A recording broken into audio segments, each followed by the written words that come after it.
Hey, Cynthia, you're here. How's it going? Let's feature you here. That's great. How's it Great going? cab, by the way. It's going great. I just flew in last night from the Czech Republic, so a little bit of jet lag, but doing good. Oh, that's right. You are in the middle. It took us a while to set up this interview. You're in the midst of a lot of work. That's great. That's great. Love that. Being busy is good. Tell us about your movie Black Creek, and I want to show the trailer so people can get a taste of what it is you do. Okay. You're going to show it first, or you want me to show? But you tell us about the movie. Set it up. Okay. Well, after doing about 70 films, I decided to do my own film. And I always wanted to do that because I wanted to be in control of the fight scenes. Every time I watch action movies, most of the time I get a little critical, saying, oh, that punch wasn't right. That foot wasn't right. That was a miss, So I just wanted to do my own movie and invite like all my martial art actor friends in it. And I wanted to do something different. I never really like to, I'm kind of a unique kind of a person. So I wanted to bring something that incorporated Western in with martial arts. Usually when you see Western, you see like the old brawl, the saloon fights or 1-2 punch kick, but I wanted to bring in a lot of action to it. And I wanted it to be dark and gritty and have very powerful female cast. And the great thing about this film is I raised the money on Kickstarter. We became the second highest funded action picture in the history. And so it's a fan-based film. So in the film, there's a lot of backers in it. So it's a really special and unique, unusual film. Well, I see it on Indiegogo. It got over 130 grand. Yeah, that was our second campaign. First, we did Kickstarter, and we got over 300 on that one, and then we went into Indiegogo. And even though it was quite a bit of money for that campaign, it's still a small budget compared to industry standards of doing action pictures. And we shot this film, and it was incredible in 14 days, and it's a 2-hour film. So wow. It was just I think from the start to the finish, very blessed production. Well, I see Bobby Lapierre did the review on Film Thread, which got 8 out of 10. I'm looking at it here. That's a great shot right there. 8 out of 10. That's great. Let's take a look at the trailer just so our audience can get a taste of the movie. I've got it queued up here. We'll talk about it more on the other side. Here we go. Where's my brother? He's dead.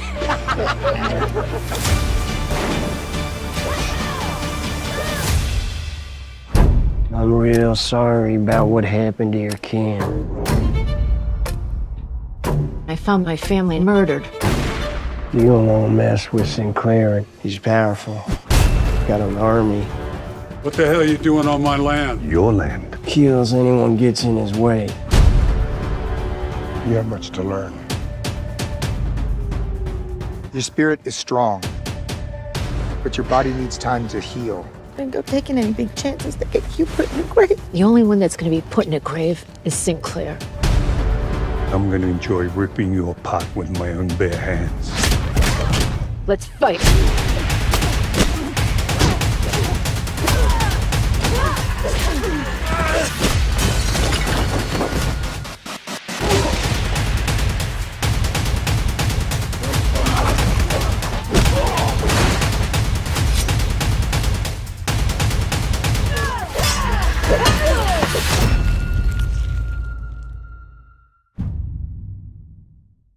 Damn.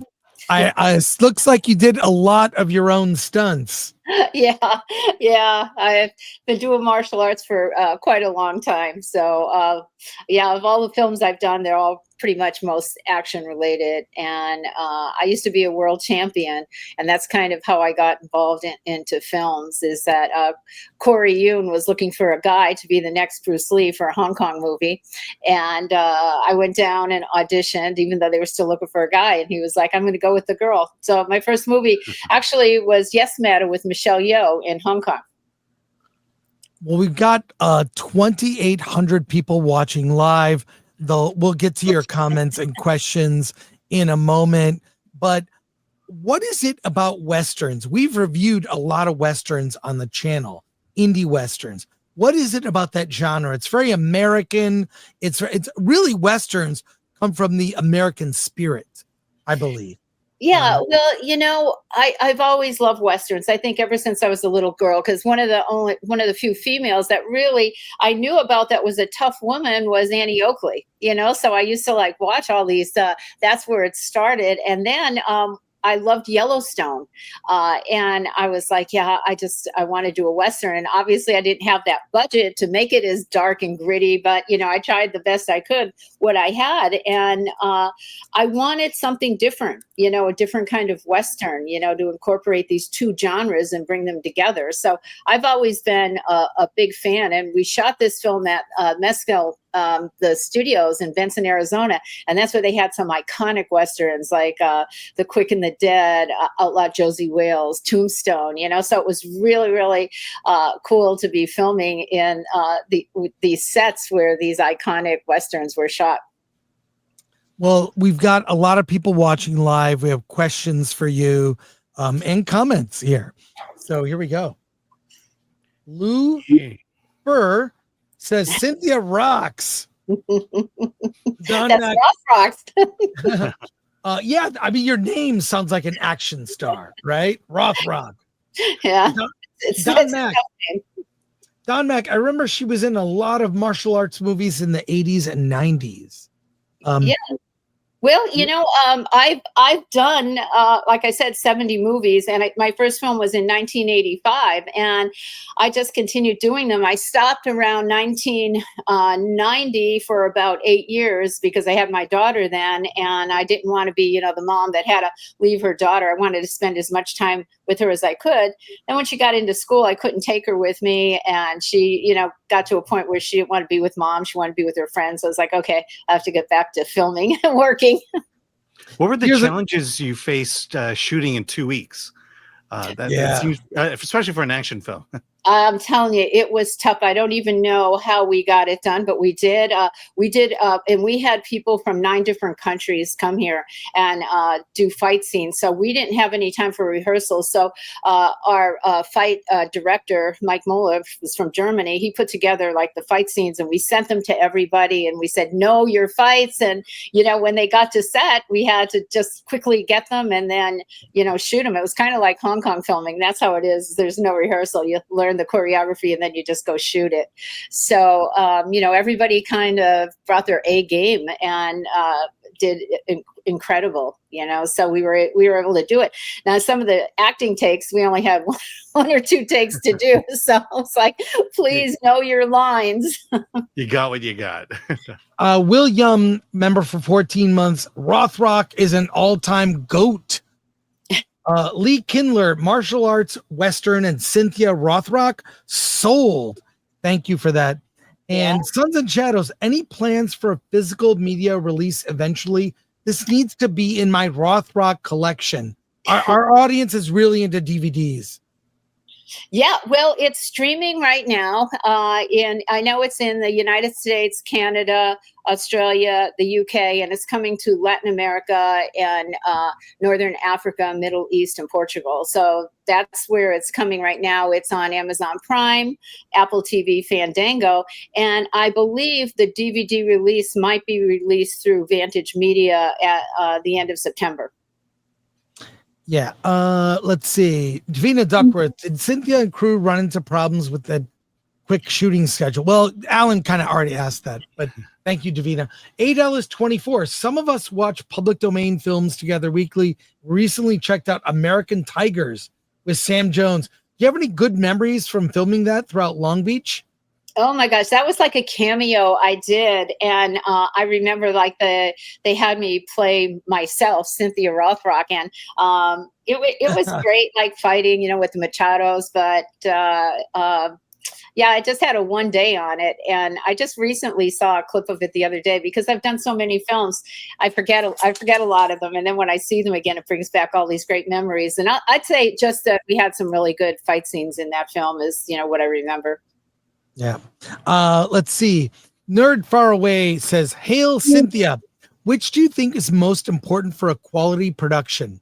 Budget, editing, or timeline?" Oh, well, that's a tough one. It's definitely the budget. You know, if I had like 3 times that budget and had like a 30-day shoot, I could bring something incredible to the screen. And you know, it's really about the editing. Your post-production is important because if you know, we edit it with our editor, and if we didn't do that, it might not have come out as great as, you know, we imagined with the fights and everything. And, you know, also your color correction and your sound is so important. You know, it's the whole post-production. I can't say like, well, obviously if you have more money, then you could get better production. So probably budget. Aid Ellis 24. How is it filming in Arizona? Are you able to assemble your crews from local workers? What were the biggest challenges of working in the desert / Wild West environment? Yeah, our crew was local from Arizona, and it was very tough because we had night shoots. So if you see the film, I wanted this kind of eerie, kind of lantern, fiery look, like nice dark colors coming in. So it's a lot harder because you have to shoot the whole set, whereas if you shoot it in the day, you don't even need light. So it was a bigger, you know, endeavor for us to do that. And we shot in November, and it is freezing in the desert. It is so cold. Like we were fighting, I was doing the ending scene with Richard Norton, and it until 4 a.m. and it was like probably about 30 degrees, windy, you know, that's why we all have overcoats on and everything, because it was so cold. And the more you stretch, your muscles just didn't want to like loosen up. And at Mesco Ranch, they don't have electricity. So we had to bring all the electricity in the water, which was also a little bit harder for us too, budget wise. And we had one heater on set. So every time there was a break, you'd have about like 30 people like crowded around this like one heater. So it was very tough. So we're getting ready to work on the sequel, and definitely I'm not going to pick the winter months. LFC fan says, as the director and lead, how do you make sure the story and whole cast are in focus instead of only your performance? I mean, you wear multiple hats.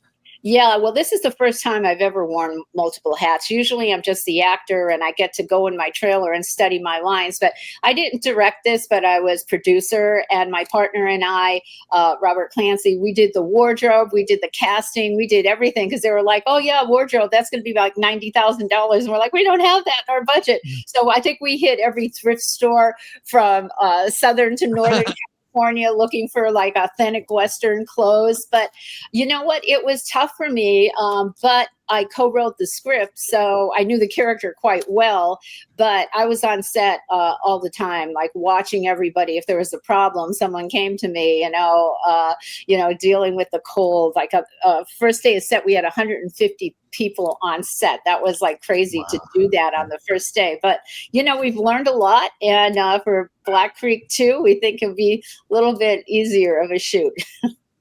Christopher Moonlight Productions asks, I find that love of a genre or medium can really influence how a story is told. Did you start with ideas for action scenes and work out the script from there? Or was there a script and then action? No, I started with the script first, definitely what the storyline was going to be. And actually, even when we were writing the script, we didn't even detail the action. We just said, okay, there's going to be a fight here and this is going to happen. And then got together with our choreographer, Mike Muller, and we went through the ideas of what we wanted. And on this movie, I wanted, because I have like the biggest cast of action stars. I have Richard Norton, who unfortunately passed away this year. Don the Dragon Wilson, Benny the Jetter Kiedis, Keith Cook from Mortal Kombat, Marcus Taylor. And then you see a lot of martial art masters. So they all had their own style of fighting. So all I wanted it to do is have what they're fighting, what they're comfortable with, but make every movement strong and powerful. Ololique asks, I've cheered you forever, whether fighting alongside Michelle Yeoh or against Yun Bao. What Hong Kong scene was your most grueling? And which U.S. production came closest to being what you hoped for? There's so many. I think every Hong Kong movie I did was grueling. I'd say, and like, when you see Jackie Chan, he gets hurt on films. That just happens. I'd say probably the most grueling one was Lady Reporter, because the stunts were, and I'm not really a stunt person. I am an action person, but I do all my stunts. So, I'm jumping off of 2-story buildings with a fake baby in my hand with a fire explosion going behind me into mattresses with boxes. We're not talking about nice, cushy stunt cushions, I got hit in the nose with weapons. I got choked with a chain. I got kicked in the face where my ears started bleeding, and I thought I was dying, when blood comes out of your ear. And I went to the doctor, and he said, oh, he kicked you so hard in the face, your internal ear is split open, but you can't get in there. So there's nothing you could do. So go back to the set. So it's kind of, being, especially a woman and being in the Hong Kong film industry, you have to be really tough. You have to know you're going to get hurt, that you have to hit hard, and you are going to get hit hard. So, yeah, I'd say that. And I'd say probably the closest film to Hong Kong was a movie I did, Sworn to Justice. And the reason, or China O'Brien, but that was part of Golden Harvest. I had like some stunt people for Sworn to Justice, and Golden Harvest put out China O'Brien. And, if I had the budget, I would totally love to do, Hong Kong action in Black Creek too. But, if you say like, yes, madam, you saw that, just that ending fight scene was a month long. So, wow. And do you enjoy, what's your preference, Hong Kong or U.S. production? Well, for story wise, definitely the U.S. because the stories get a little kind of crazy in Hong Kong. But for action, you can't beat the Hong Kong action. I love that, and like I said, the shortest movie I did was Righting Wrongs, and that was 5.5 months. So, it takes a lot of time. There's no hurry. There's no problem about budget. There's the stuntmen are on set all day. So, yeah, I would love to do a movie with a Hong Kong director, and go back and get some of that incredible action in there where you have time to shoot a movie for 6 to 8 months. And a final comment here from Jason. 5 Canadian says, I love Film Threat. This is a great interview. Thanks for having Cynthia on and all the great content you and Alan create for us. Well, thank you. And Cynthia, thank you for joining us on the show today. It's a pleasure. What do you, final thing to ask you, where are you? Can you tell us where you are now and what you're working on? Yeah, I'm in California. That's where I live. I travel around the world. I will. One of the things I'm excited about is next February, I'll be doing a film with the amazing director, Richard Stanley. And it's kind of in the horror genre. And horror is like my favorite movie to watch, like my genre. So I'm so excited about that. And like next week, I'm off to Cologne to a Action Con. So I'm always like traveling. I'm in the midst of finishing up a book I just did. And, I do a lot of seminars, appearances around the world, and currently working on Black Creek Part 2. Nice. Well, thank you so much for joining us on the show. Congrats again. And Black Creek is streaming now. So yes, you can see it. Get it. Great. All right. Thank you so much. Thank you. Take care. Have a great day. Bye. Thanks so much.